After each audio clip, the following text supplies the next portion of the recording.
काय होतंय का एकदा पेरलं आणि वर्ष वाया गेलं तर त्या शेतकऱ्याला 10 वर्ष ते सावरत नाही. आपल्यासारखं नाही आहे.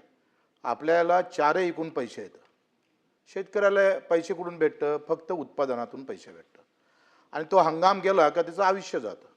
मग अशा अवस्थेमध्ये एकतर पाणी नाही आलं तरी मेला, भाव नाही भेटला तरी मेला, बोगस बियाणं आलं तरी मेला. आणि खताच्या एकंदरीत तुम्ही जे म्हणताय ती वस्तुस्थिती नाही आहे. मी अमरावती जिल्ह्याचा अहवाल तुमच्यासमोर ठेवतो. रासायनिक खत मागणी, पुरवठा आणि विक्रीचा अहवाल माझ्याकडे आहे. 2026 आपलं या 30/6/26चा.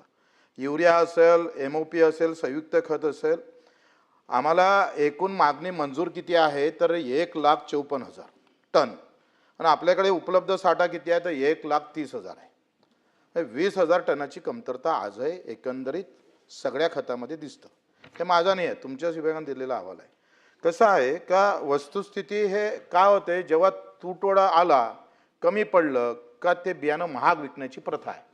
ते जास्त भावात विकतं आणि त्या कुठल्याही कृषी केंद्रावर नियंत्रण नाही.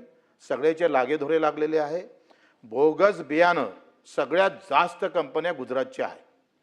बोगस बियाण्याच्या खताच्या हे गुजरातचं सगळे लोक महाराष्ट्राला दिवसाढवळ्या लुटतं, इथल्या शेतकऱ्याला लुटतं. आणि हे बोगस बियाणं एवढं येतं त्याच्यावर तुम्ही खरं तर ह्या बोगस बियाणं किती आपल्याकडे येतं, किती आलं, किती कारवाई केला, हा आपण सगळा लेखाजोखा आम्ही पटलावर ठेवला पाहिजे किंवा 3 वर्षाचा तरी. का किती बोगस कंपन्या आल्या, कुठल्या होत्या, काय होत्या ते ठेवा समोर, या त्याच्यावर काय कारवाई झाली. बोगस बियाणं भेटल्यानंतर त्याचा हंगाम गेला ना, हंगाम गेल्यावर पैसे किती दिले आपण, किती तक्रारी प्राप्त झाल्या. मुळात काय झालं, ग्राहक मंचाकडे आपण जातो. ग्राहक मंचाचे आपल्याकडे कुठलेही अध्यक्ष कुठेही नाही आहे. राज्याचा ग्राहक मंच अजूनही तिथं जागा रिक्त आहे, त्याला न्यायच भेटत नाही. मंत्री महोदय हे आपल्याला माहीत आहे.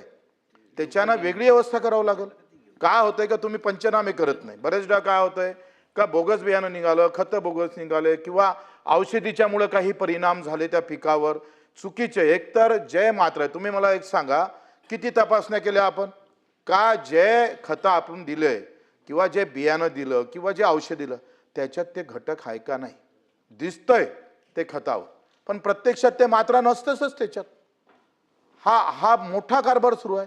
तुमच्यासारखे मंत्री असताना आणि ते शिवसेनेचे तळपदार असताना तुम्ही चिरफाड करायला पाहिजे. आतापर्यंत अफजल खानासारखे फाडला पाहिजे होत्या सभापती महोदय. चारही आतडे बाहेर काढून त्याचा कोथळा बाहेर काढला पाहिजे होता. ते तुम्ही काढलं पाहिजे ह्या अपेक्षा करतोय. आता तुम्ही सांगितलं का 44% पीक कर्ज वाटप केलंय, 60% शेतकऱ्यांना कर्ज वाटप झालं नाही आणि ह्या सगळ्या राष्ट्रीयकृत बँकेचं झालेलं नाही. नॅशनलाइज बँक आम्ही पाहतोय तो काय देतोय, घरवाल्याला कर्ज जास्त देतं, ते नॅशनलाइज बँक गाडीवाल्याला कर्ज देतं.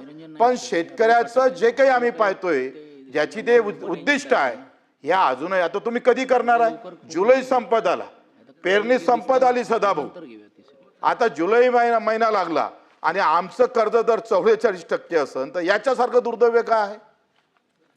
काय कारवाई करतो आपण त्या बँकेवर. तुम्ही म्हणता आढावा घेतला, हे घेतला, ते मुख्यमंत्री महोदय बसले होते, राज्य समिती झाली, तसं झालं असं झालं. आखरी लक्षात घ्या का हा दरवर्षीच्या बोंबा आहे. पावसाळा आल्यानंतर मेंढके जसे बाहेर येतं तशा या बँकेची व्यवस्था दरवर्षीच आहे. काय कारवाई करतो आपण. आपले सगळे पैसे त्या बँकेच्या खात्यात जमा होतं, ते त्याच्यावर व्यवहार करतं, सगळं करतं. तुमच्या राष्ट्रीयकृत बँकेला सगळ्या सबसिडी देतोय. जे काही मोठ्या लखपतीचे काय कर्ज माफ झाले त्याचे सगळे फायदे राष्ट्रीयकृत बँकेला झाल्या. जिल्हा मध्यवर्ती बँकेचं, माझ्या बँकेचं 95%च्या वरती मी कर्ज वाटप केलं. राष्ट्रीयकृत बँक आम्ही पाहतोय 30-40%च्या वरते जात नाही. काय कारवाई करणार तुम्ही याच्यावर. 44 तुम्ही कृषी मंत्री महोदय तुम्ही मोठ्या गर्वानं सांगताय का अलबेल आहे, कोई प्रॉब्लम नहीं है देश के अंदर, सब अच्छा चल रहा है. अभी ना कोई बिल्कुल ऐसा हो रहा है कि ऐसा लगता है कि बस हम एसी में, मेरा किसान भी एसी में बैठा है. असं नाही आहे हो. तुम्ही सांगतोय अजूनही आमच्या मुख्यमंत्री महोदयांना बैलजोडी द्यावं लागली शेतकऱ्याला.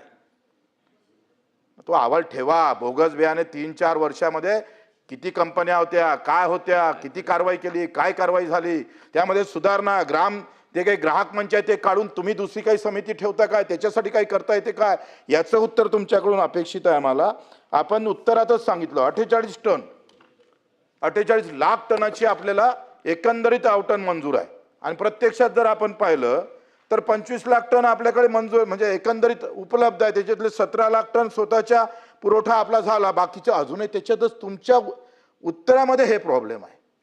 आम्ही आमदार असताना तुम्हाला माहित आहे आपण आढावा बैठक घेतो, अलबिल राहतं. म्हणून माझ्याकडून अपेक्षा काय आहे का तुम्ही जे काही सांगता हा लक्षवेधीचा आशयच नाही आहे. तुम्ही लक्षवेधी पूर्ण वाचा. त्या लक्षवेधीमध्ये सगळ्या गोष्टी आलेल्या आहेत. तुम्ही अल नानोचं सांगून आम्हाला गुंडाळण्याचा प्रयत्न करत असाल तर हे बरोबर नाही. कारण ह्या लक्षवेधीमध्ये तुम्ही वाचले असेल सभापती महोदय का यामध्ये सगळ्या गोष्टी घेतलेल्या आहेत. त्याच्यानं आपल्याकडून अपेक्षा आहे का एक तर भाव किती वाढले तुम्ही सांगतोय मंत्री महोदय. भाव काय होते 2015 मध्ये आपण DAPचं 50 किलोचं पोतं 500 रुपयात घ्यायचं, आता 1900 रुपये झालं. 100%च्या वरती वाढ आहे ना साहेब. शेतीमालाचे भाव पडले, खताचे भाव वाढले. आणि मी नेहमी सांगतोय का रासायनिक खतं एका इकडे तुम्ही सांगताय सेंद्रिय शेती करा, निसर्ग शेती करा आणि रासायनिक खताला सबसिडी देतोय. मी तर पहिलेपासून म्हणतोय शेणखताला सबसिडी द्या ना. आमची गोमाता आहे वाचन, शेतकरी सुकावेल आणि विषमुक्त शेती भेटेल, आम्हाला पिकं भेटेल. या सगळ्याबाबत कृषी मंत्री म्हणून तुमच्या भूमिका काय त्या दिलासा देणाऱ्या महाराष्ट्रातला शेतकरी या लक्षवेधीकडे लक्ष वेधून आहे का बा ह्या खताबाबत तुटवडा होणार नाही, लिंकिंग होणार नाही, जास्त भावानं मला बियाणं भेटणार नाही, बोगस बियाणं आलं तर जयस्वाल जे आहे कापून टाकन त्याला. ह्या भूमिका तिथं स्पष्ट झाल्या पाहिजे.